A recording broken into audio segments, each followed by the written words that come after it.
এই কি হয়েছে রে? বাড়ির পাড়ে এসে তুই সিলে করতেছিস কেন? তোর ভাবি মাত্রই ঘুমাইছে। তোর ভাবি যদি ঘুম ভেঙে যায়? কি করছিস রে ভাই? এখন বেলা 12টা বাজে আর ভাবি এখনো ঘুমোচ্ছে? হ্যাঁ ঘুমাইছে। তুই কি জন্য আছিস সেই কথা ক। ভাই রে, মা না মেলা অসুস্থ, মা রে ডাক্তার দেখানো লাগবে। আমার কাছেও কোনো টাকা পয়সা নেই, তার জন্যই তোর কাছে আসলাম।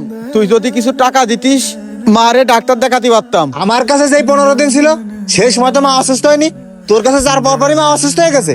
এখন তোর কাছে অসুস্থ হয়েছে, তুই মারে ডাক্তার দেখাবি, আমি ডাক্তার দেখাতে পারবো না। কি করছিস রে ভাই?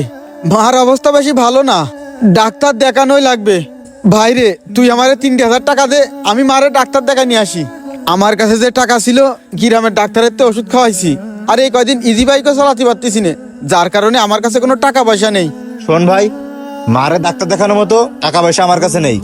আমার কাছে কিছু টাকা পয়সা আছে, তোর ভাবি শপিং করতে যাবে, তোর ভাবিরে দেয়া লাগবে। কি করছিস রে ভাই?